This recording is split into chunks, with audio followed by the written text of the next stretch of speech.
The chandeliers of Lady Pemberton's ballroom cast their golden light across silk gowns and polished floors, illuminating a scene that had repeated itself countless times throughout London's 1815 season. Gentlemen in evening dress circling like predators around young ladies adorned in their finest, mothers watching with calculating eyes, musicians playing waltzes that seemed to mock those left without partners. In the far corner, partially obscured by a potted fern and quite deliberately positioned beyond the notice of those who measured worth in beauty and breeding, sat Lady Beatrice Thornwood with a volume of Byron's poetry open upon her lap, her fingers tracing the verses as though they might transport her somewhere far from this glittering prison of judgment. She was accustomed to her station here among the wallflowers and forgotten daughters, accustomed to the way eyes slid past her unremarkable form without pause or interest, for she possessed none of the attributes society deemed essential for feminine success. Her hair, a mousy brown that refused all attempts at fashionable arrangement, framed a face marked by freckles that powder could not conceal, and features that were pleasant enough but entirely forgettable by the exacting standards of the ton. She was unfashionably tall, her figure neither willowy nor voluptuous but simply ordinary, and her dowry, while respectable, was not sufficient to overcome these deficiencies in the marriage market's cruel arithmetic. Yet within her chest beat a heart that felt perhaps too deeply, and behind her unremarkable hazel eyes lived a mind sharp enough to dissect the absurdities of the world that dismissed her, a wit that she kept carefully contained for fear of making herself even less palatable to potential suitors who preferred their wives decorative and docile. She had learned to find solace in literature, in the worlds that opened between the covers of books, in poets who wrote of love and loss and beauty that transcended the merely physical. The strains of a quadrille floated across the ballroom, and she watched, as she had watched 100 times before, the couples moving through their paces with practiced grace, wondering what it might feel like to be chosen, to be seen, to be desired. It was then that she heard the voice, deep, cultured, edged with aristocratic arrogance, carrying from the nearby alcove where gentlemen gathered to discuss horses and politics and the relative merits of the season's debutantes. The Duke of Ashford, resplendent in evening attire that emphasized his broad shoulders and commanding height, stood among his companions like a god among mortals, his handsome features arranged in an expression of bored superiority that came naturally to those born to his station. She had observed him throughout the season, as one might observe a comet or eclipse something brilliant and distant and entirely beyond reach. And she had indulged in no foolish fantasies about attracting his notice, for she understood precisely where she stood in society's hierarchy. But now his voice reached her with perfect, devastating clarity as he responded to some question about potential matches. "Lady Beatrice Thornwood? Good God, no. The girl is plain and utterly unmarriageable, a tragedy of wasted breeding. One would need to be desperate indeed to consider such a union."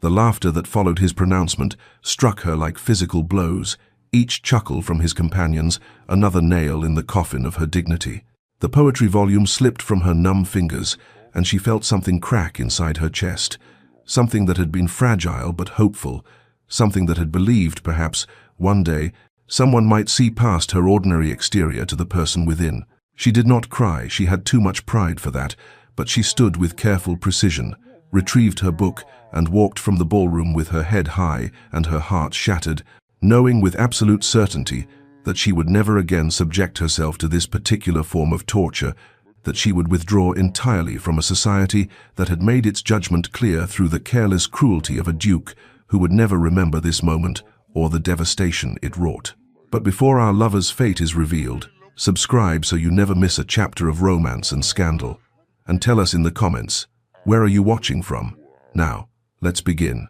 The weeks that followed her departure from London passed in a blur of rain and restless nights, and Beatrice found herself at last in the familiar embrace of Thornwood Hall, her family's country estate in Derbyshire, where the rolling hills and ancient forests offered sanctuary from the cruelty of society's ballrooms and the echoing memory of words that had carved themselves into her very soul. She had told her parents only that the season had exhausted her, that she required rest and country air, and they had accepted this explanation with the gentle concern of those who loved her, but had never quite understood the depths of her interior world. the vast landscapes of thought and feeling that existed behind her unremarkable exterior. Here, surrounded by the books that lined the library walls and the gardens her mother had planted years ago,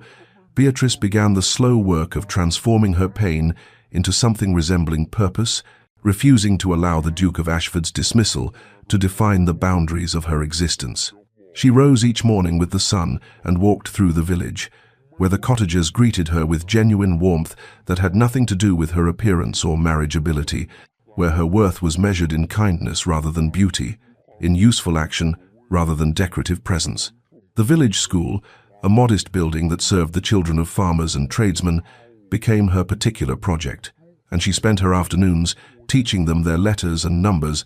watching their faces light with the same wonder she had felt when books first opened their worlds to her, thinking that perhaps this was a better legacy than any society marriage could offer these young minds. She helped nurture these futures. She helped shape through the gift of literacy and learning. When fever swept through the village as autumn approached, she moved among the sick with the physician, carrying broth and clean linens, sitting through long nights with those who had no one else, her hands gentle on fevered brows,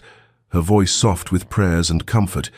and she discovered that being needed was its own form of beauty, that being useful carried its own dignity that no ballroom judgment could diminish. Meanwhile, in London, the Duke of Ashford continued through his days in the thoughtless manner of those accustomed to privilege, his casual cruelty already forgotten among the countless other pronouncements and opinions. He delivered with the certainty of one who had never questioned his right to judge,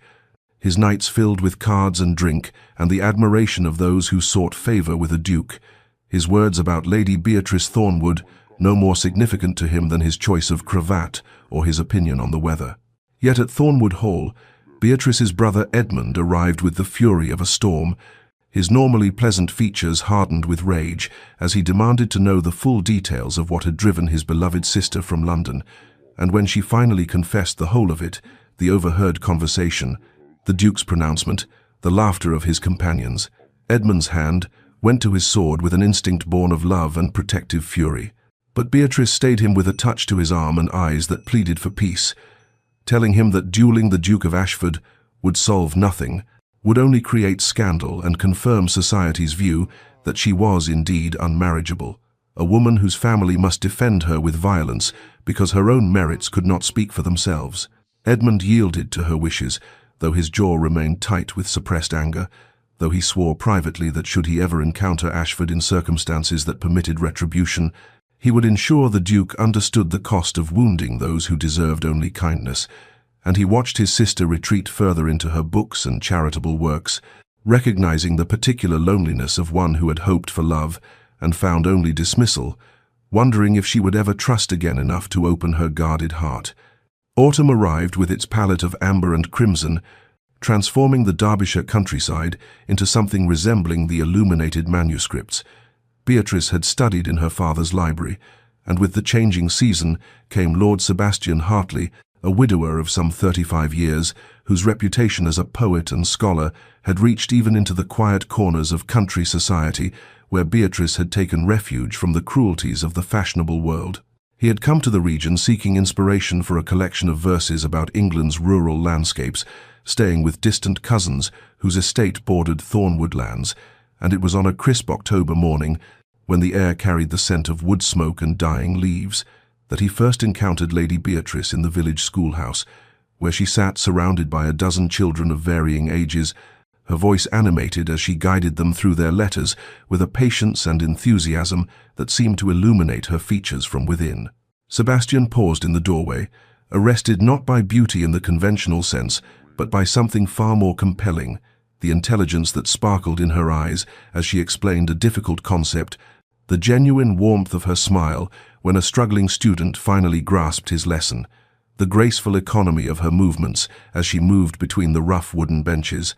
and he found himself thinking that here was a woman society had somehow overlooked, a treasure hidden in plain sight, because those who sought only surface brilliance had never learned to recognize the deeper radiance of a cultivated mind and generous heart. When the lesson concluded and the children scattered homeward with their slates and primers, Sebastian introduced himself with the careful courtesy of one who had learned that grief teaches humility and they fell into conversation about the books that lined the schoolhouse shelves, discovering a shared love for Wordsworth and Coleridge, debating the merits of Pope's formalism against the emotional immediacy of the Romantic poets, their discussion ranging from literature to philosophy to the nature of beauty itself, and Beatrice felt something unfamiliar stirring within her chest, the dangerous, fragile beginning of hope that perhaps not all men measured worth by the standards that had found her wanting. Sebastian observed the way her face became animated when discussing ideas, the way her hands gestured expressively to emphasize a point, the way her laughter emerged unguarded and genuine when he made a particularly apt observation. And he saw what the fashionable world in its blindness had failed to perceive, that her eyes held depths of feeling and intelligence that rendered mere physical beauty a poor and shallow thing, that her smile carried a warmth that could sustain a man through the darkest winters of the soul, that her mind possessed a quickness and breadth that would make her the finest of companions for one who valued conversation over mere decoration. Before taking his leave, he asked with genuine diffidence whether he might call upon her at Thornwood Hall, perhaps to continue their discussion of literature and to seek her recommendations for his research into the regional landscape and customs. And Beatrice found herself agreeing with a hesitancy born of old wounds and newer caution, unused to sincere masculine attention that seemed to value her thoughts rather than merely tolerating them, uncertain whether this interest would prove genuine or whether it would fade as others had when the novelty of her intellectual companionship wore thin, and he remembered that society deemed her plain and unmarriageable. Yet as she walked home through the autumn woods, the leaves crunching beneath her feet and the late afternoon sun slanting through the branches to paint everything in shades of gold, she allowed herself the smallest measure of hope, thinking that perhaps in the country, far from London's ballrooms and cruel judgments, a different kind of story might be possible, one where the qualities she possessed, her mind, her heart, her capacity for genuine feeling, might be valued above the superficial attributes she had always lacked. And for the first time since that devastating night, when the Duke of Ashford's words had shattered her fragile confidence,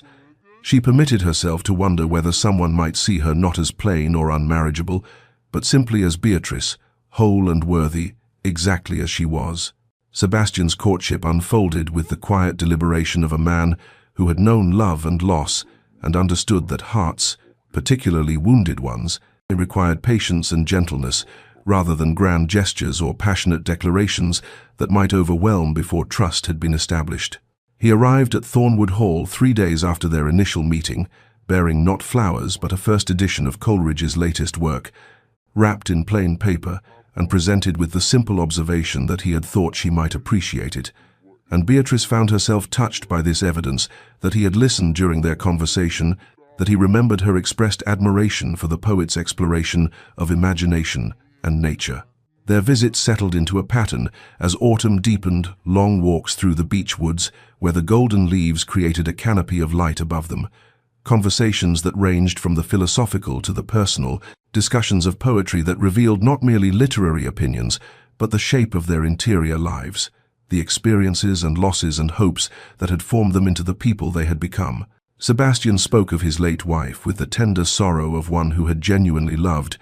explaining that her death in childbirth had left him hollow for years, until he discovered that immersing himself in poetry and study could transmute grief into something resembling purpose, and Beatrice recognized in his story an echo of her own transformation, her own attempt to fashion meaning from pain. He brought her wildflowers gathered from the hedgerows, nothing cultivated or expensive, just the simple beauty of hawthorn berries and late-blooming asters, and she pressed them between the pages of her books, marking the slow progress of a courtship that felt unlike anything she had imagined during those long London seasons when she had watched other girls receive roses and compliments while she remained invisible. When they discussed ideas, Sebastian never condescended or simplified, never treated her intellect as charming or unusual, but engaged with her thoughts as he would those of any respected colleague, debating with passion when they disagreed, conceding points when her arguments proved stronger, and this intellectual respect touched something deep within Beatrice that had always hungered for recognition beyond the superficial judgments of appearance and marriageability. Yet even as she felt herself drawn to him, even as she began to anticipate his visits with a flutter of something that might have been joy, The old fears whispered their poison in her quieter moments. Was this genuine attraction, or merely pity for a woman society had dismissed? Would he eventually see what the Duke of Ashford had seen and find her wanting? Could she trust this happiness, or would it prove as illusory as every other hope she had permitted herself to nurture before learning that hope itself was dangerous for those deemed unworthy of love? She caught herself sometimes watching Sebastian's face when he looked at her, searching for signs of disappointment or resignation, bracing for the inevitable moment when he would realize his mistake, when the peculiar enchantment of her conversation would fade, and he would remember that she was plain, unfashionable, unmarriageable by the standards that governed their world. But he continued to call, continued to seek her company, continued to look at her with something in his eyes that resembled wonder, and slowly, carefully, like a creature emerging from long hibernation, Beatrice felt the walls around her heart begin to crumble, felt herself beginning to believe in the possibility that perhaps, in this quiet corner of Derbyshire, far from London's cruel ballrooms, she might be seen and valued for exactly who she was. News of Lord Sebastian Hartley's courtship of Lady Beatrice Thornwood travelled with the peculiar velocity that gossip always achieves in the interconnected web of English society, carried from Derbyshire to London in letters penned by provincial matrons eager to share the season's most unexpected development. And within a fortnight of Sebastian's first call at Thornwood Hall, the drawing rooms and clubs of the capital buzzed with speculation about the widowed poet's interest in the very woman who had been dismissed as plain and unmarriageable just months before. The reactions varied according to the character and circumstances of those receiving the intelligence. Some expressed genuine surprise that anyone should court Lady Beatrice, their prejudices too deeply rooted to accommodate the possibility that she might possess qualities worth valuing, while others who remembered her intelligence and gentle manner wondered why they had never recognized these attributes as desirable, and still others seized upon the news as evidence that country isolation produced peculiar standards of beauty and worth that would never obtain in more fashionable circles. The Duke of Ashford heard the intelligence while taking brandy at White's, delivered casually by Lord Pemberton, who mentioned it as an amusing curiosity, and felt something strange and unwelcome twist in his chest, a sensation he could not immediately identify, but which manifested as a sharp irritation, entirely disproportionate to the significance of one unremarkable woman acquiring a suitor. He dismissed the feeling as mere surprise, perhaps a natural curiosity about why a respected poet and scholar should choose to court someone so thoroughly ordinary, and he refused to examine why his mind returned repeatedly to the information throughout the evening, why he found himself wondering what Sebastian Hartley saw in Lady Beatrice that he himself had failed to perceive, why the image of her quiet face kept surfacing in his thoughts, unbidden and unwelcome. Meanwhile, in Derbyshire, Captain James Worthing arrived to visit his old friend Sebastian, seeking respite from London society and the persistent matchmaking efforts of ambitious mothers who saw his military distinction and comfortable income as desirable despite his lack of title, and it was on his second day in the district that he encountered Lady Beatrice under circumstances that would alter the trajectory of her increasingly complicated romantic situation. He had been riding through the lanes near Thornwood when his mount stumbled badly, wrenching its foreleg in a rabbit hole, and while he examined the injury with growing concern for the animal's welfare, Beatrice came upon the scene during her afternoon walk and immediately demonstrated a knowledge of horse physiology that surprised him, directing him to the Thornwood stables, where she personally supervised the application of cold compresses and the preparation of a poultice, her hands gentle and capable as she soothed the frightened animal with quiet words and steady competence. Captain Worthing, accustomed to fashionable ladies who would have shrieked at the sight of an injured horse or fainted at the prospect of touching an animal in distress, found himself captivated by this woman's practical kindness, by the intelligence evident in her treatment of the injury, by the compassion that made her stay until she was satisfied the horse would recover, and when Sebastian later mentioned that this was the Lady Beatrice he had been courting, James felt the unmistakable stirring of interest that had eluded him through countless London ballrooms and tedious social engagements. He began finding excuses to call at Thornwood Hall, ostensibly to check on his recovering mount, but truly to seek Beatrice's company, and she found herself simultaneously flattered and bewildered by the attentions of two men, where previously she had attracted none, her old insecurities whispering that this sudden interest must be some cruel jest, even as her tentative hope suggested that perhaps, finally,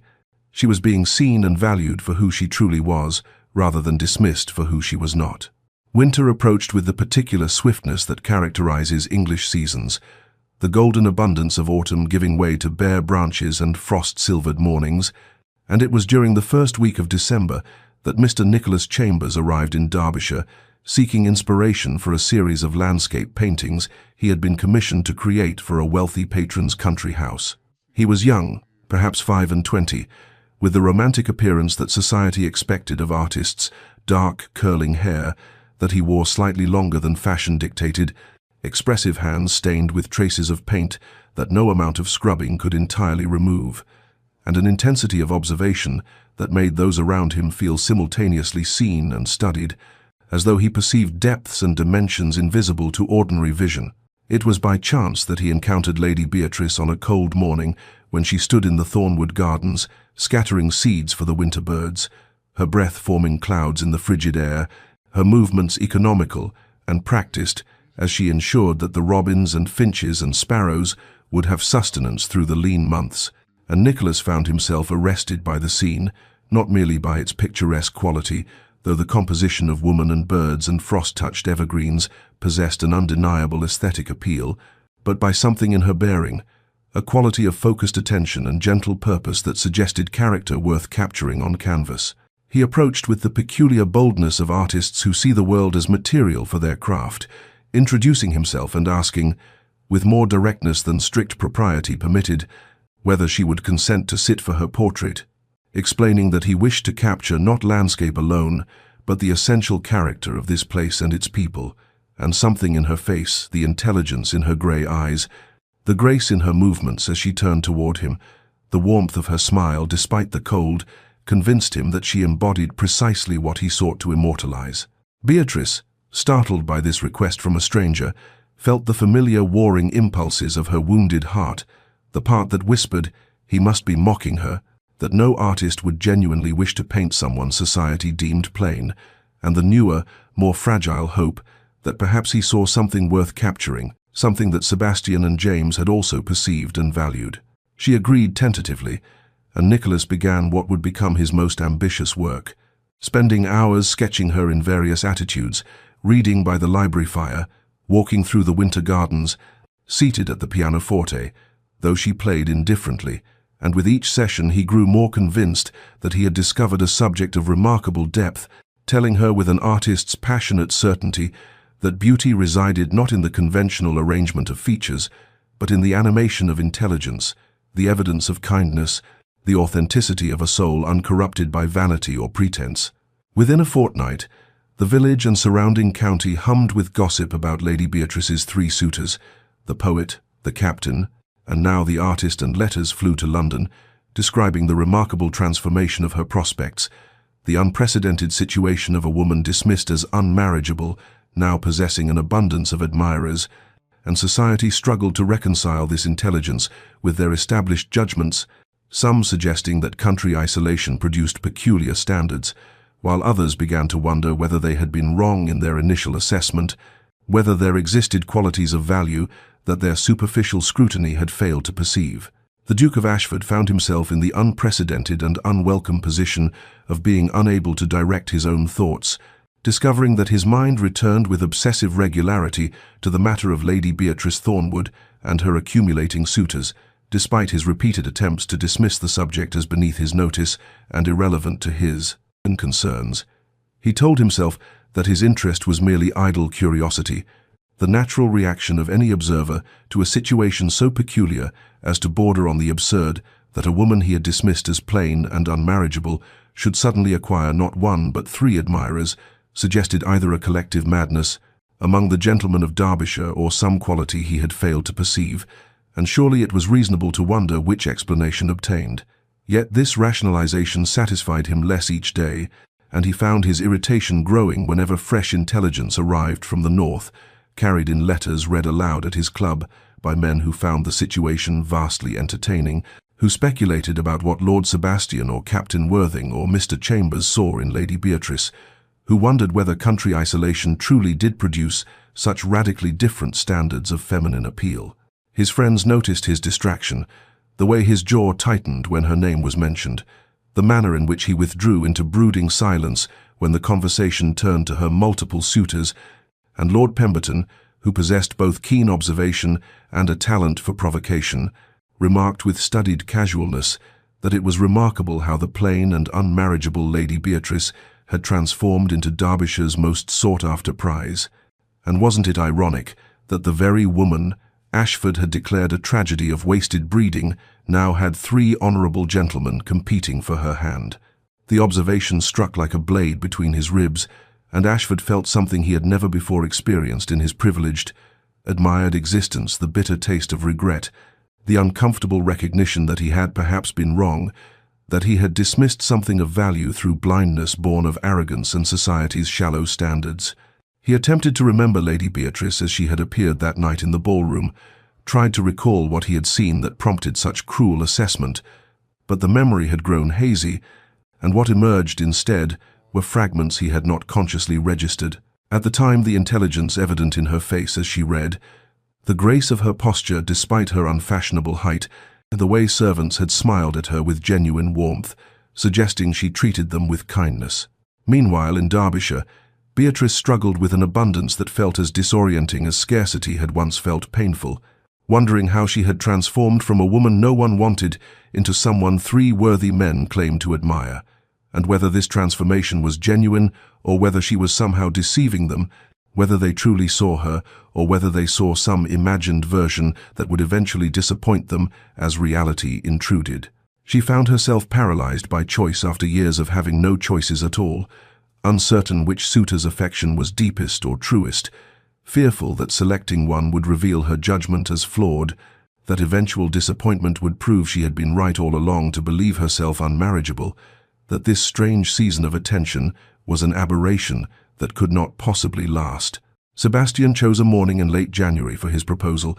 when the world lay frozen beneath a crystalline layer of ice that transformed familiar landscapes into something ethereal and strange,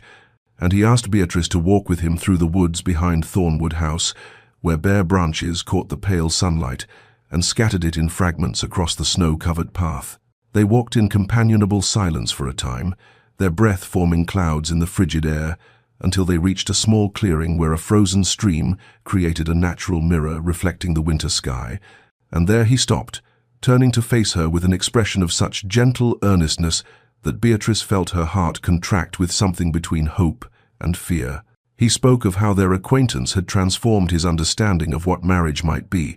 how he had thought himself content with solitude after losing his first wife, until meeting someone who reminded him that partnership could be not merely pleasant, but profound, and that true companionship resided in the meeting of minds and hearts rather than in superficial attractions or social convenience. He offered her not passion or grand romance, but something perhaps more valuable: respect, intellectual equality, a shared life built on genuine affection and common purpose, and he asked with quiet sincerity whether she would consider becoming his wife, creating together the kind of union that honored both their natures. Beatrice, standing in the frozen clearing with this kind, thoughtful man, offering her everything she had believed herself unworthy of receiving, felt tears gathering in her eyes as she asked him for time to consider his proposal, needing space to untangle gratitude from genuine affection, to determine whether her feelings ran deep enough to sustain a lifetime. Sebastian accepted her request with the same grace that characterized all his actions, telling her there was no urgency, that a decision of such magnitude deserved careful contemplation. That same week brought Captain Worthing to her door with his own declaration, speaking with military directness about the courage and strength he perceived in her character, qualities he valued more than beauty or fortune, and asking whether she might consider him as a potential husband, offering protection, devotion, and the kind of steadfast loyalty he had learned in service to crown and country. Then, 3 days after Worthing's proposal, Nicholas Chambers presented her with the completed portrait, and Beatrice stood before the canvas in stunned silence. Unable to reconcile the woman he had painted with her own self-perception, he had captured something in her expression, a quality of intelligence and warmth and quiet strength that she had never seen in any mirror, and had rendered her not conventionally beautiful, but undeniably compelling, had shown her the woman these three men claimed to see when they looked at her. Three honorable men seeking her hand, offering different versions of the future, and Beatrice found herself suspended between disbelief and tentative joy, wondering how she had travelled from that London ballroom where the Duke of Ashford's cruel words had shattered her spirit to this unprecedented abundance of genuine regard, and whether she possessed the wisdom to choose correctly among men who saw value where society had seen only deficiency. The Duke of Ashford discovered that he could no longer maintain the comfortable fiction that his interest in Lady Beatrice Thornwood constituted mere idle curiosity or passing concern, that the obsessive quality of his thoughts indicated anything less than the complete unraveling of his carefully constructed emotional defenses, and this realization arrived with devastating clarity. One evening at his club, when Lord Pemberton read aloud yet another letter from Derbyshire, describing how Lord Sebastian, Captain Worthing, and Mr. Chambers all vied for Lady Beatrice's favour, and Ashford felt such violent jealousy surge through him that he crushed the crystal glass he'd been holding, sending shards scattering across the table and drawing startled looks from his companions. He dismissed himself abruptly, retreating to his London townhouse where he paced his study through the night, finally confronting truths. He had spent months avoiding that he had dismissed something precious because of superficial standards he now recognized as meaningless, that he had valued appearance over substance in a way that revealed not her deficiency but his own, that the woman he had so cruelly labeled unmarriageable possessed qualities far more valuable than conventional beauty. He forced himself to remember her as she had been that night in the ballroom, and what emerged now were details. His arrogance had blinded him to then the intelligence evident in her face as she read, suggesting a mind of considerable depth, the kindness she had shown to a clumsy servant who spilled wine near her chair, reassuring the frightened girl when others would have complained, the quiet wit he had overheard in her conversation with an elderly gentleman, demonstrating both learning and humour, the grace of her posture despite society's judgment of her height as unfashionable. He realized with mounting horror that he had encountered something rare and dismissed it as common, had been offered the possibility of genuine connection and rejected it in favor of empty admiration from women who valued his title more than his character, and his own cruel words, plain and utterly unmarriageable. A tragedy of wasted breeding now tortured him with their stupidity and cruelty. The knowledge that three honourable men recognized her value, while he had been blind to it, consumed him with unprecedented jealousy, not the petty jealousy of a man deprived of a possession he wanted, but the profound jealousy of someone who had thrown away treasure and now watched others claim it, who understood too late what he had lost through his own foolishness. He began making discreet inquiries about her current situation, learning details that increased both his regret and his desperate need to somehow undo the damage he had caused, that she had withdrawn from society entirely after that night, that she now devoted herself to charitable works in her village, that the three men courting her were all respectable and sincere in their regard, that she seemed to be genuinely considering their proposals. The decision formed in torment and certainty he had to see her, had to offer the apology she deserved, even if she rejected it, had to attempt to win what he had so callously discarded, even though he had no right to ask and less reason to hope, because the alternative was spending the rest of his life knowing he had destroyed his own chance at something real through arrogance and shallow judgment. Spring arrived with the kind of suddenness that transforms English landscapes overnight, bringing warmth that melted winter's remnants and coaxed crocuses from cold earth, painting Thornwood House's gardens in shades of yellow and purple and tender green. And it was on one such morning that the Duke of Ashford's carriage appeared on the estate's drive, uninvited and unexpected, creating considerable consternation among the household staff, who recognized his crest and understood the complicated history between their mistress and this particular nobleman. Beatrice learned of his arrival while sitting in her favorite corner of the garden, a sheltered spot beneath an ancient oak where she often read in pleasant weather, and she felt her heart contract with a volatile mixture of emotions, shock, anger, anxiety, and something she refused to name that might have been anticipation, as she watched him approach across the lawn with a hesitant gait entirely unlike the arrogant stride she remembered from that London ballroom. He stopped several paces away, as if uncertain of his welcome or perhaps simply recognizing that he had forfeited any right to proximity. And when he spoke, his voice carried none of its former confidence, stumbling over words that clearly cost him considerable effort to produce, an apology so inadequate to the magnitude of his transgression that its very insufficiency paradoxically demonstrated its sincerity, for he acknowledged that no words could undo the cruelty he had inflicted,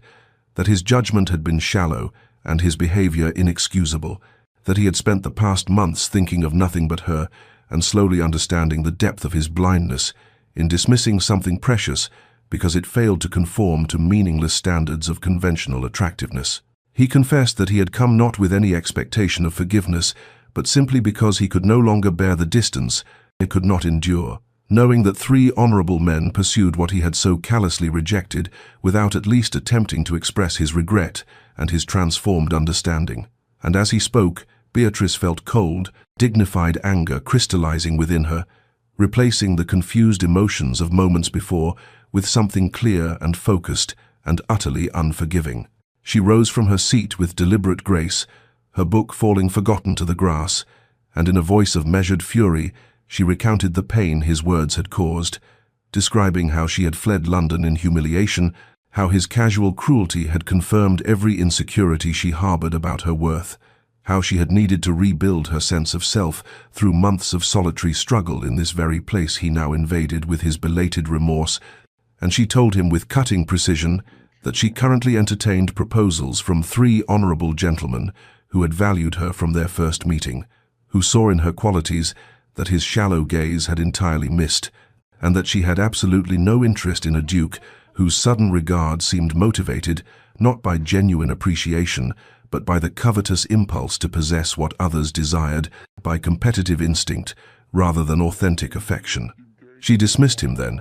turning her back with finality and walking toward the house without awaiting his response, leaving him standing alone in the spring garden with an expression of such devastation that the footman who witnessed the scene would later describe it as watching a man receive news of his own execution,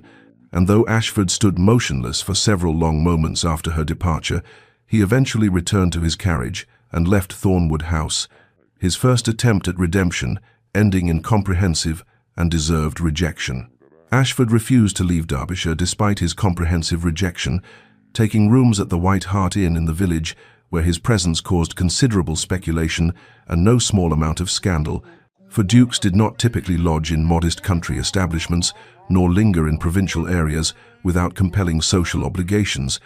and his compelling obligation was one he could not explain to the curious innkeeper or the gossiping villagers who watched him with fascinated attention. He began what could only be described as a quiet campaign of demonstration rather than declaration,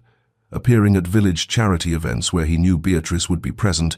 contributing generously but anonymously to the causes she championed, attempting through actions rather than words to show the transformation of perspective that had overtaken him in those months of tortured self-examination in London. He attended the Sunday service at the small parish church where Beatrice taught children their letters after the sermon, sitting in the back pew and observing how she patiently guided small fingers over slate boards, how her face illuminated with genuine joy when a struggling child finally mastered a difficult word,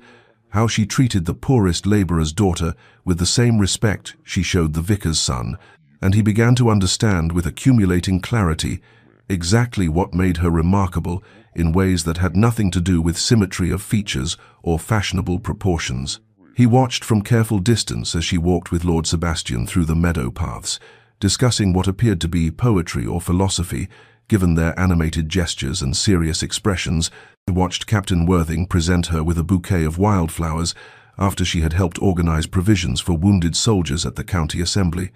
Watched Mr. Chambers show her preliminary sketches for his painting, while she smiled with an expression that suggested she still could not quite believe someone saw beauty in her face worth capturing on canvas. Meanwhile, Beatrice tried desperately to ignore his persistent presence, focusing her attention on the difficult decision before her regarding which of her 3 honorable suitors deserved her acceptance, yet she found her awareness continually drawn to the Duke, who observed from the periphery of every event, who never approached, but whose gaze she could feel tracking her movements with an intensity that unsettled her careful composure. Part of her felt a vengeful satisfaction in his attention, a vindication that the woman he had dismissed as unmarriageable now commanded not only the regard of three worthy gentlemen, but also the tormented focus of the Duke himself. Yet another part remained wounded by the memory of his cruelty, uncertain whether his transformation represented genuine change or merely the acquisitive obsession of a man accustomed to possessing whatever he desired. She told herself she had no interest in his redemption, that his belated recognition of her worth meant nothing compared to the immediate appreciation shown by Sebastian, James, and Nicholas. Yet she could not deny the traitorous flutter of her heart when she glimpsed him in the village square or felt his eyes upon her during charity gatherings, could not quite suppress the confused tangle of emotions his presence evoked, despite her determination to remain unmoved by his patient, persistent, utterly unexpected campaign of quiet devotion. Lord Pembroke arrived in Derbyshire on a Tuesday afternoon in late spring, his carriage bearing a crest that had seen better days, much like the Earl himself, a dissolute nobleman whose estates were mortgaged beyond redemption and whose reputation in London society had deteriorated to the point where even the most desperate hostesses no longer issued him invitations, and he had heard through the intricate network of gossip that sustained the ton about Lady Beatrice Thornwood's sudden transformation from overlooked wallflower to sought-after prize with 3 honourable suitors and a considerable dowry that might rescue his failing fortunes. He made his interest known with an aggression that bordered on impropriety, cornering Beatrice at a village assembly where she had gone reluctantly at Sebastian's gentle urging, pressing too close and speaking with a familiarity entirely unwarranted by their brief acquaintance, his breath carrying the sour taint of wine, and his eyes assessing her with a mercenary calculation that made her skin crawl with instinctive revulsion. Sebastian intervened with the quiet authority of a gentleman defending a lady's honour, requesting politely but firmly that Pembroke step away and afford Lady Beatrice appropriate distance, but the dissolute Earl responded with sneering contempt, his voice carrying across the assembly room as he questioned what desperate circumstances would drive multiple men to pursue such an unremarkable specimen, calling Beatrice plain in terms far cruder than even Ashford's original dismissal, and suggesting that her suitors must be motivated by financial considerations rather than any genuine attraction to a woman so singularly lacking physical appeal. The assembled company gasped at this public insult, Sebastian's face flushing with anger as he stepped forward to deliver what would clearly be a physical response to such intolerable rudeness. But before he could act, the Duke of Ashford moved with startling speed from his position near the refreshment table, where he had been observing the evening's proceedings with his usual careful attention, interposing himself between Sebastian and Pembroke, and addressing the latter in a voice of glacial fury that cut through the shocked silence like a blade through silk. He challenged Pembroke formally and immediately, his words precise and uncompromising, as he demanded satisfaction for the unforgivable insult delivered to Lady Beatrice, and though Pembroke attempted to laugh off the challenge with blustering bravado, the steel in Ashford's eyes and the absolute certainty in his bearing made clear that this was not a matter subject to negotiation or dismissal. They met at dawn the following morning in a secluded meadow beyond the village boundaries, Sebastian and Captain Worthing serving as witnesses despite their complicated positions as Beatrice's suitors, and when the pistols fired, Ashford's shot struck Pembroke's shoulder with deliberate precision, wounding but not killing, delivering both punishment and warning before the defeated Earl was helped from the field by his trembling second, later departing Derbyshire that same afternoon with his tail between his legs and his pursuit of Lady Beatrice permanently abandoned. The village erupted in shocked speculation about a duke fighting a duel over a lady he had publicly scorned months earlier, the irony not lost on anyone who remembered or had heard tales of his original cruel assessment, and Beatrice found herself in a state of profound confusion about Ashford's motivations, unable to reconcile the man who had wounded her so deeply with this fierce champion, who had literally shed blood in defense of her honor, questioning whether his actions stemmed from genuine transformation or merely possessive instinct, from authentic feeling or performative guilt. Sir Reginald Frost arrived in Derbyshire less than a week after Pembroke's ignominious departure, A rake of the worst variety whose handsome face and silver tongue had ruined more than one innocent young woman, and whose presence in any respectable gathering was tolerated only because his family connections remained impeccable despite his personal dissolution, and he began immediately spreading rumors throughout the county with the deliberate malice of a man who took pleasure in destroying reputations for his own entertainment, suggesting in drawing rooms and at card tables that Lady Beatrice's sudden acquisition of multiple suitors indicated something improper in her character,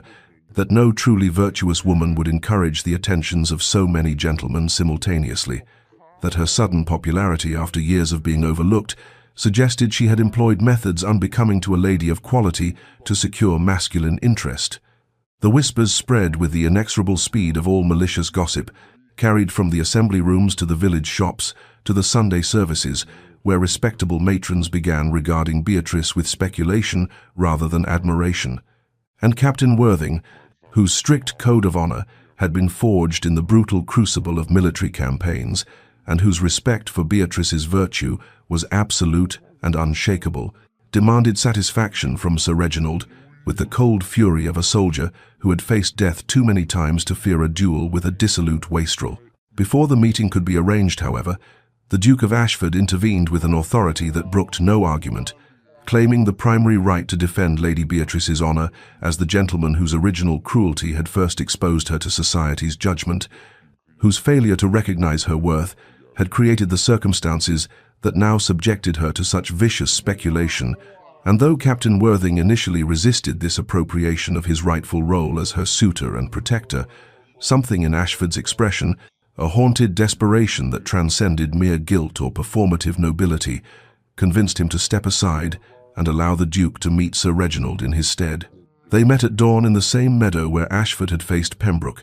the morning mist rising from the grass like spirits witnessing the clash of honor against depravity, and when the swords were drawn, Ashford fought with a controlled ferocity that shocked the seconds who observed, driving Sir Reginald back with precise strikes that demonstrated both superior skill and barely leashed rage, until the rake's blade clattered to the ground, and he stood disarmed and humiliated, forced to publicly retract his vicious rumors and promised to quit the county immediately upon pain of facing Ashford's wrath again, with potentially fatal consequences. Beatrice, learning of this second duel fought in her defense, sought out Ashford in the gardens of her family's estate, where he walked alone in the afternoon light, his coat bearing a tear from Sir Reginald's desperate final lunge, and she confronted him with a confusion that bordered on anguish, demanding to know why he persisted in fighting battles on her behalf when she had given him no encouragement, no forgiveness, no indication that his championship was desired or welcome, and his answer came quiet and devastated, spoken with eyes that held more pain than any physical wound could inflict, because he had failed to fight for her when his silence might have prevented the initial wound, when a single word of defense in that London ballroom months ago could have spared her the humiliation that had driven her into exile. And now he could not seem to stop fighting, even though he knew he had forfeited any right to her regard, even though each duel he won brought him no closer to earning what he had so carelessly destroyed. The Marquess of Blackwood descended upon Derbyshire like a storm cloud heavy with malicious intent, arriving in a carriage far grander than necessary, and making his presence known with the deliberate ostentation of a man who measured his worth by the envy he inspired in others. And he was indeed the Duke of Ashford's most bitter rival, a resentment that had festered since their school days, when Ashford had bested him in academics, athletics, and every social grace that mattered to young men of their station, a rivalry that had only intensified through the years as Ashford's consequence grew, while Blackwood's remained perpetually in second place despite his higher title and greater wealth. He had heard through the intricate web of society gossip about Ashford's inexplicable interest in Lady Beatrice Thornwood, the plain wallflower he had publicly scorned months earlier, and Blackwood saw in this situation an opportunity too delicious to resist, a chance to humiliate his old rival by stealing away the woman Ashford now pursued with such desperate intensity, to demonstrate once again that a marquis could always supersede a mere duke when he chose to exert his superiority. Blackwood made his play with calculated charm, calling upon Beatrice at her family's estate with gifts of extravagant jewelry, entirely inappropriate for a first acquaintance, and offering her a future as a marchioness, with all the consequence and luxury such a position entailed, speaking of his estates in Scotland and his houses in London and Bath as though their magnificence alone should secure her immediate acceptance, and when Beatrice politely but firmly declined his offer, explaining with gentle dignity that she could not accept the addresses of a gentleman she barely knew and for whom she felt no particular regard. Blackwood's charm evaporated like morning dew under harsh sun, replaced by an aggressive persistence that bordered on intimidation. He cornered her at the next village assembly, blocking her path to the refreshment table and speaking in tones that grew increasingly demanding as he insisted she reconsider that she recognized the extraordinary honor he offered by elevating a woman of her limited attractions to such an exalted position, that her refusal demonstrated either shocking ingratitude or willful stupidity, and his hand had actually grasped her arm with proprietary force when Ashford appeared beside them with the sudden violence of a lightning strike, his fist connecting with Blackwood's jaw before words could be exchanged, sending the Marquis stumbling backward into a table laden with punch bowls that shattered in a spectacular cascade of crystal and liquid across the assembly room floor. The challenge was issued immediately amid the shocked gasps of the assembled company, Blackwood's rage at the public humiliation overwhelming any prudent consideration of the danger, and they met 2 mornings later in the grey pre-dawn light, with pistols rather than swords, the more deadly choice reflecting the lethal seriousness of their mutual hatred. And when the shots rang out across the misty field, Ashford felt the searing burn of Blackwood's ball grazing his left shoulder, even as his own shot struck the Marquis's thigh, wounding but not killing, both men bleeding, but Ashford still standing straight while Blackwood collapsed, cursing into the damp grass, forced to withdraw from Derbyshire in disgrace, while London society erupted in scandalized speculation about the Duke of Ashford fighting yet another duel over Lady Beatrice Thornwood, the woman he had once called plain and unmarriageable, the irony so profound that even the most oblivious observers could not fail to notice the extraordinary reversal, the cosmic justice of a proud duke, now shedding blood repeatedly to defend the honor of the lady he had so carelessly wounded with his thoughtless cruelty. Count Adolphus von Richter arrived in Derbyshire with the polished sophistication that characterized continental nobility, a tall, fair-haired gentleman whose impeccable manners and cultured accent immediately distinguished him from the English gentry who had preceded him in their pursuit of Lady Beatrice's attention, and he had come to England ostensibly to study its agricultural innovations for implementation on his family's extensive Prussian estates, but found himself unexpectedly enchanted when he encountered Beatrice at a scholarly lecture on crop rotation techniques, where she was the only woman present, and asked questions that demonstrated a thorough understanding of agricultural economics that astonished the assembled gentlemen. Von Richter began his courtship with European flair, sending hothouse flowers that could not be grown in England's climate, quoting German philosophers in conversations that revealed his formidable education, and treating Beatrice with a deference that suggested he saw her as an intellectual equal rather than merely a potential wife, and his genuine interest in her thoughts on politics, science, and literature created yet another complication in her already impossibly tangled romantic situation. A fourth honorable suitor, whose attention seemed to validate her worth in ways that still felt surreal after years of being dismissed and overlooked. The Duke of Ashford, observing this latest development from his increasingly permanent residence at the village inn, felt his torment multiply exponentially. The sight of Beatrice walking through the spring gardens, deep in philosophical discussion with the cultured Count, igniting jealousies he had never experienced, even during his most competitive moments in London society, and he began to understand with devastating clarity that this was his punishment for the casual cruelty he had inflicted months ago, to watch other men recognize and cherish what he had been too blind and arrogant to see until it was irretrievably beyond his reach. The crisis came during an evening gathering at the home of a local baronet, when von Richter, warmed by excellent wine and the admiration of his English hosts, made what he likely intended as a sophisticated compliment, but which emerged as a subtly disparaging observation about English women's lack of intellectual cultivation compared to their continental counterparts, suggesting with elegant condescension that ladies of the German courts engaged in philosophical discourse that would quite overwhelm the more domestically focused English gentlewomen,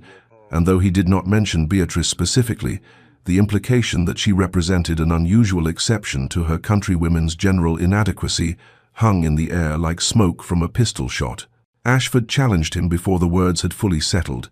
his fury at this veiled insult to Beatrice overriding any diplomatic consideration for von Richter's foreign status or the potential international complications such a duel might create, and they met at dawn in a meadow, now becoming distressingly familiar as the site of Ashford's defense of Beatrice's honor. The fourth such meeting in as many months, and when the swords clashed, Ashford fought with a desperate intensity that bordered on reckless, sustaining a deep cut along his right forearm that bled profusely, even as he pressed his attack until von Richter,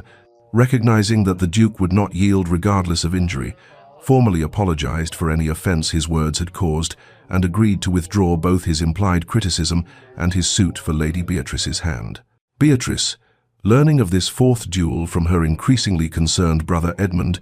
began finally to perceive the pattern emerging from Ashford's repeated combats, understanding that this was not performance or guilt-driven penance, but something deeper and more genuine. A protection offered not because he expected reward, but because he could not bear to allow anyone, regardless of their intentions or station, to diminish or disparage her in even the most subtle ways, and she felt something shift in her heart, despite her determined resistance, a reluctant recognition that the man fighting and bleeding for her honor bore little resemblance to the arrogant Duke, who had wounded her so carelessly in that London ballroom that now seemed to belong to another lifetime entirely. Mr. Aldous Kent arrived in Derbyshire with the calculated purpose of a businessman evaluating an investment opportunity, a wealthy merchant who had made his considerable fortune in manufacturing and trade, and now sought what money alone could never purchase, the respectability and social elevation that came only through marriage into the aristocracy, and he had heard through commercial channels that intersected occasionally with society gossip about Lady Beatrice Thornwood, a gentlewoman of impeccable breeding, whose sudden popularity among suitors suggested she might be practical enough to consider an arrangement that would benefit them both without the complications of romantic sentiment. He presented himself at her family's estate with the directness of a man accustomed to negotiating contracts,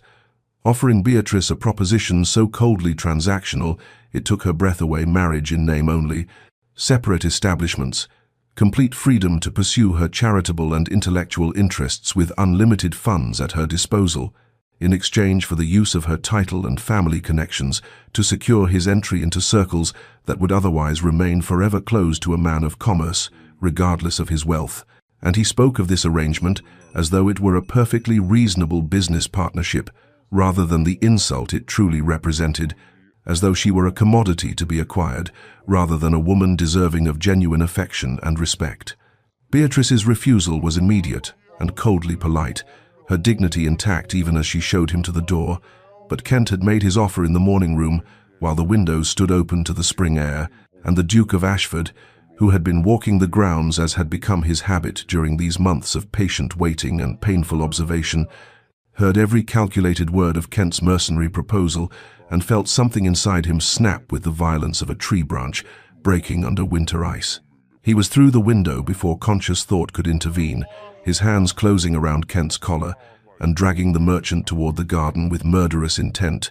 demanding satisfaction for an insult so profound it transcended even the previous affronts that had led to 4 already fought duels. And Kent, recognizing belatedly that he had miscalculated catastrophically in offering such a cold arrangement to a lady who inspired this level of protective fury, stammered acceptance of the challenge, while already plotting how to leave the county before dawn, could require him to actually face Ashford's pistol. But Beatrice, watching Ashford's rage transform his handsome features into something almost frightening in its intensity, understanding suddenly that he was moments away from either killing Kent or being killed himself in the reckless state that currently possessed him, did something she had never done before. She stepped directly between them, her small frame creating a physical barrier that Ashford could not move without moving her, and she demanded, in a voice that shook with emotion, that they stop this madness immediately, that no more blood be shed over words spoken by fools and fortune hunters,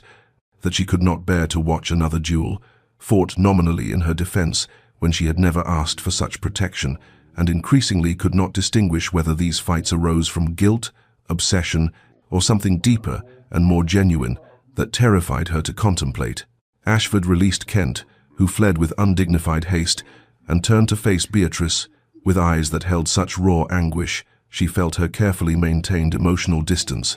finally, irrevocably crumble, and when she asked him the question that had haunted her through all these months, whether he fought from guilt over his past cruelty, or from genuine feeling that might justify the risk he took repeatedly with his life and honor, he broke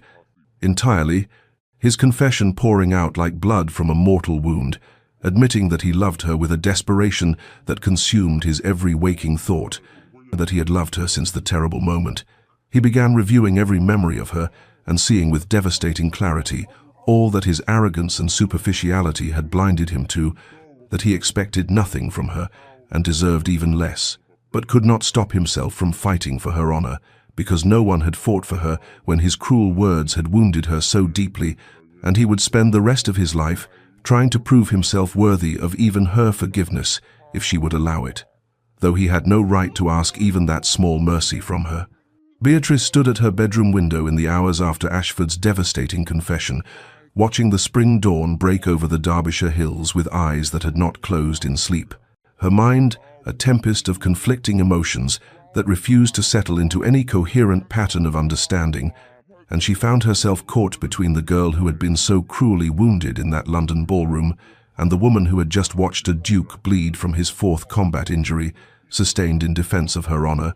between justified anger at past cruelty and reluctant recognition of present transformation, between the safety of maintaining her emotional distance and the terrifying possibility of trusting someone who had already proven himself capable of inflicting deep wounds. 3 honorable suitors still waited patiently for her answer to their proposals. Sebastian with his gentle poetry and understanding heart, Captain Worthing with his steady courage and respectful admiration, Nicholas with his artist's perception of beauty others had missed, and yet she could not deny that her thoughts returned obsessively to the man who had no right to her consideration, the Duke who had dismissed her as plain and unmarriageable, and then proceeded to fight 5 duels against anyone who dared echo his own cruel assessment or offer her arrangements that fell short of the genuine devotion he claimed she deserved. Her brother Edmund found her there as morning light filled the room, and when she turned to him with questions, she could barely articulate. He sat beside her and revealed what he had kept secret at Ashford's explicit request, that the Duke had been privately funding the village school, where Beatrice taught, the hospital where she tended the sick, every charitable project she had undertaken to transform her pain into purpose,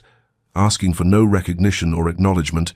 simply ensuring that the work she valued could continue and expand beyond what her own resources could support. This evidence of transformation, of a man who had learned to value what truly mattered, rather than the superficial standards that had once governed his judgments, shook something loose in Beatrice's carefully maintained defenses, and she asked her brother the question that terrified her most: could people truly change? Or did they simply become better at hiding their fundamental nature?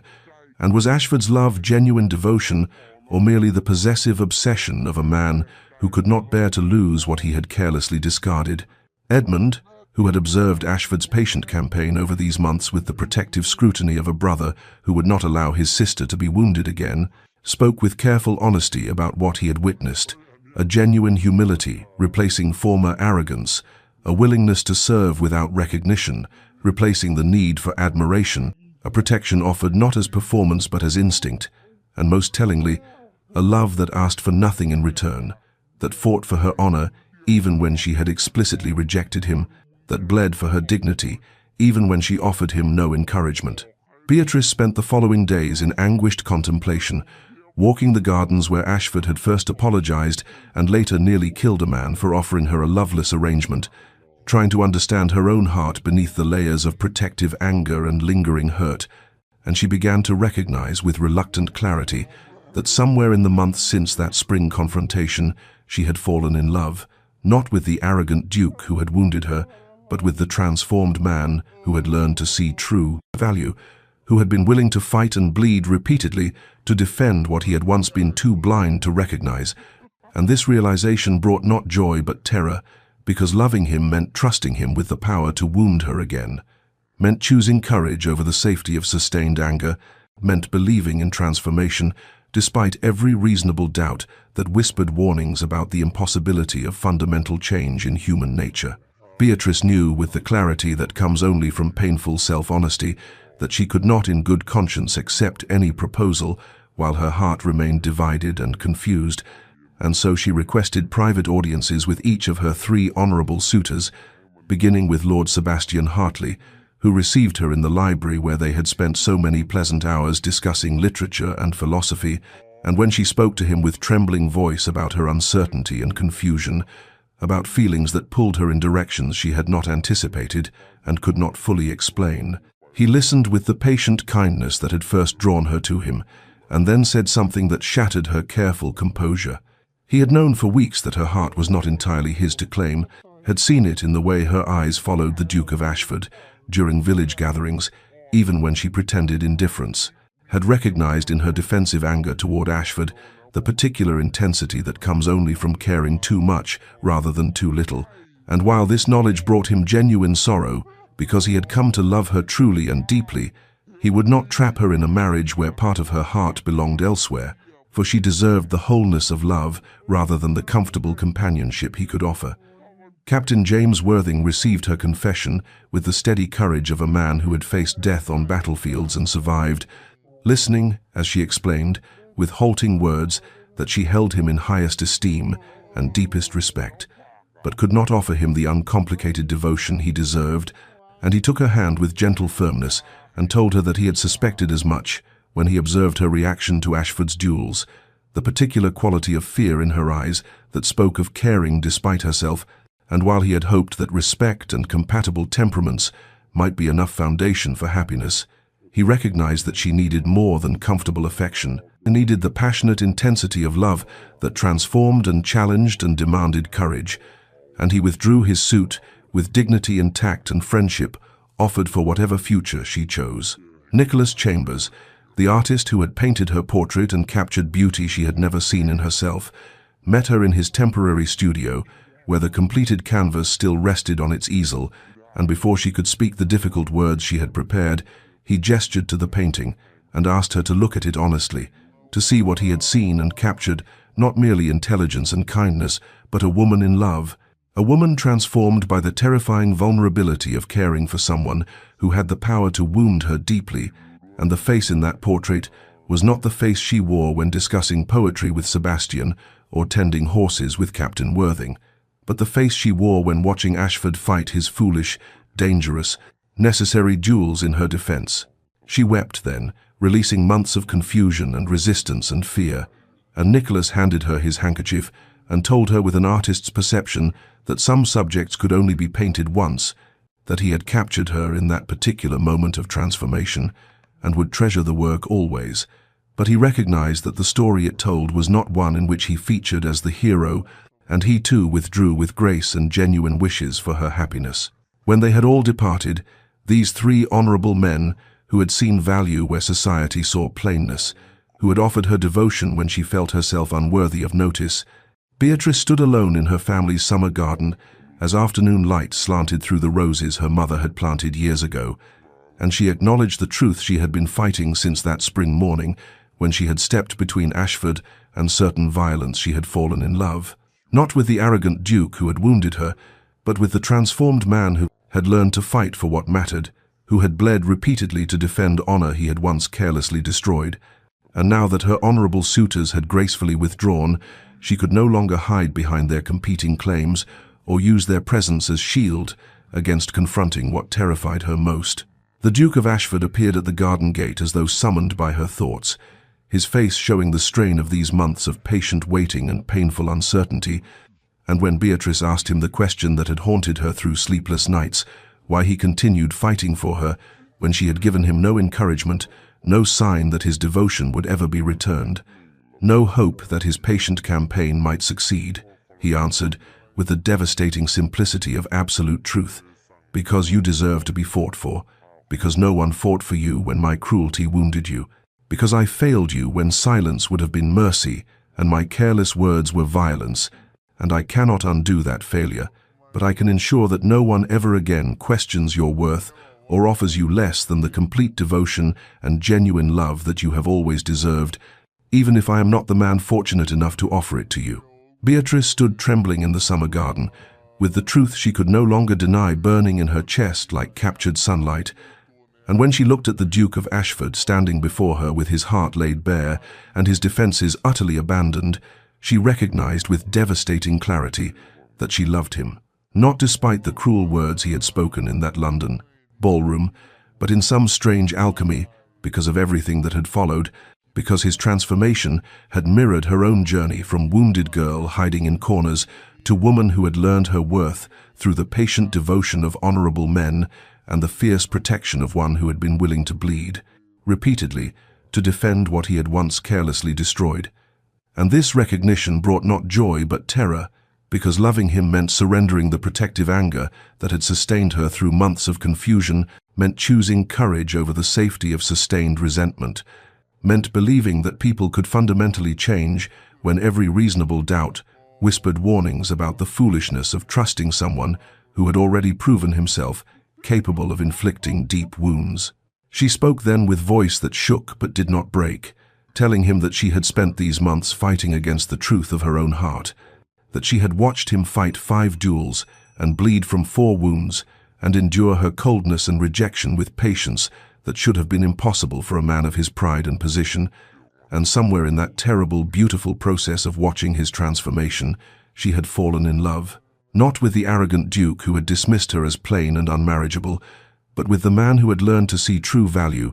who had funded her charitable works in secret, who had fought for her honor when he had no reasonable hope that his devotion would ever be returned. Ashford listened with expression that shifted from hope to wonder, to something very like fear, and when she finished speaking, he asked the question that mattered most: could she truly forgive him for the cruelty of those first words? Could she trust him with her heart when he had proven himself capable of such casual destruction? And did she love him for himself, or merely for the man he had tried to become to earn her regard? Beatrice moved closer to him in the garden, where roses bloomed in the summer heat, and replied with honesty that cost her every remaining defense that, yes, she loved him, but more than that, she loved what they had both become. Through this painful process she had learned her worth, through the recognition of men who saw past society's shallow standards, had discovered strength in the midst of humiliation, had transformed her pain into purpose and her isolation into meaningful work, while he had learned that true value lay not in superficial beauty or social position, but in intelligence and kindness, and the particular courage it took to remain gentle in a world that often rewarded hardness.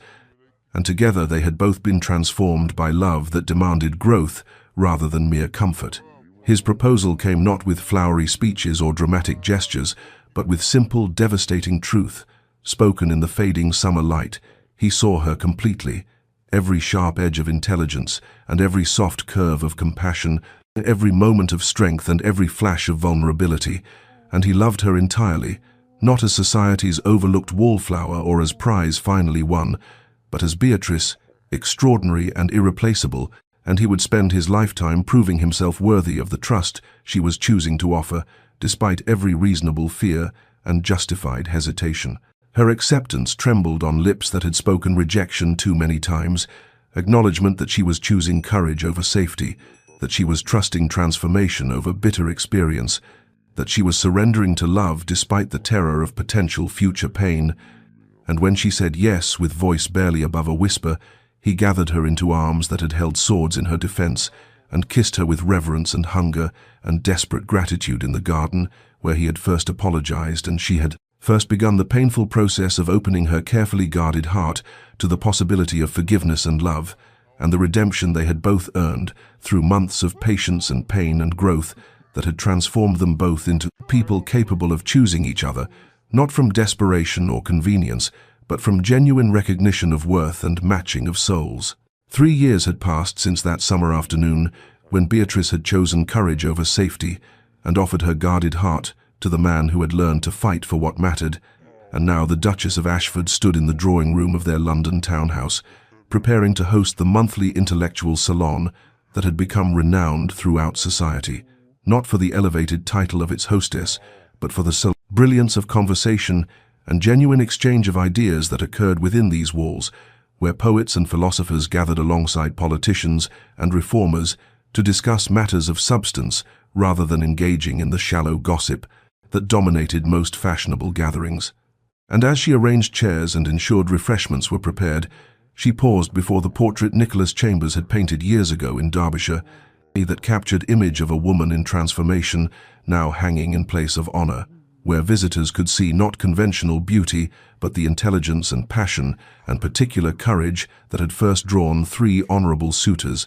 eventually conquered the pride of a duke who had needed to fight 5 duels before understanding what true value meant. Her life had become something she could never have imagined during those painful months, as an overlooked wallflower reading poetry in ballroom corners, for her marriage to Ashford had proven to be genuine partnership, built on mutual respect and intellectual companionship, and the deep love that comes from choosing each other daily, despite the inevitable challenges and disagreements that arose between 2 strong-willed individuals who had both learned hard lessons about worth and recognition, and the courage required to be truly vulnerable with another human soul. She had transformed the duchy's charitable works into systematic programs that provided education for poor children and medical care for tenant families, and opportunities for women who needed alternatives to the limited choices society offered them, while Ashford consulted her on all estate matters and political decisions, valuing her sharp mind and compassionate heart in ways that made their partnership one of equals rather than the conventional hierarchy most aristocratic marriages maintained. And together they had created a life rich with meaning and purpose beyond the superficial concerns of rank and appearance that had once seemed to matter so desperately. Their 2 children played now in the nursery upstairs, a daughter with her mother's intelligent eyes and a son with his father's determination, both being raised to value character over beauty and substance over social position, and the libraries throughout their various properties overflowed with books. Ashford still presented to her on birthdays and anniversaries, and ordinary Tuesdays when he found something he thought would delight her mind, while the gardens she had designed bloomed in every season with careful attention to beauty that served purpose rather than mere decoration. That evening, before their guests arrived, Ashford found her in the library where she was reviewing notes for the salon discussion, and he stood watching her with the expression of wonder that had never faded even after 3 years of marriage and 2 children, and the comfortable familiarity that came from building a life together. And when she looked up and teased him about the 5 duels he had fought before she would consent to trust him, asking if he would do it again if circumstances required, he crossed the room and took her hands and answered with absolute seriousness that he would fight 50 duels if necessary, because she was worth every wound and every moment of uncertainty and every transformation he had undergone in learning to see what society's shallow standards had blinded him to for so long. And she kissed him then with the easy affection of deep love, and told him no more duels were necessary because she had finally learned to believe in her own worth and in his love, and in the possibility of transformation that came from choosing courage over fear. Dear listener, perhaps you too have felt yourself overlooked or dismissed by those who measure value by superficial standards. Perhaps you have heard cruel words that wounded deeply and made you question your worth. Perhaps you have struggled to believe that people can truly change, or that love can transform both those who offer it and those who receive it with trembling hope, despite justified fear. Know this: true worth lies not in meeting society's arbitrary standards of beauty or charm or conventional attractiveness, but in the qualities of mind and heart and character that endure when superficial appeal fades, in the courage to remain kind in a world that often rewards hardness, in the strength to build meaningful life even when recognition seems impossible to achieve. Like Beatrice, you may need to learn your own value through painful process of being overlooked before being finally seen, may need to choose courage over the safety of sustained bitterness, may need to risk trusting again despite past wounds that whisper warnings about the foolishness of vulnerability. And like Ashford, you may need to confront your own blindness and fight not with swords, but with daily choice to see clearly and value truly, and prove through patient action that transformation is possible when love demands growth rather than comfort. May you find the courage to recognize your own worth even when others fail to see it. May you choose vulnerability despite the terror of potential pain. May you believe in the possibility of transformation, both in yourself and in those who seek to earn your trust, and may you rest tonight in the peace that comes from knowing that true love sees completely and values entirely and fights fiercely for what matters most. Remember to subscribe to Whispered Chronicles for more stories of transformation, courage, and the remarkable journeys of overlooked souls who discovered their own extraordinary worth, and may your dreams be filled with gardens where forgiveness blooms and hearts learn to trust again despite every reasonable fear.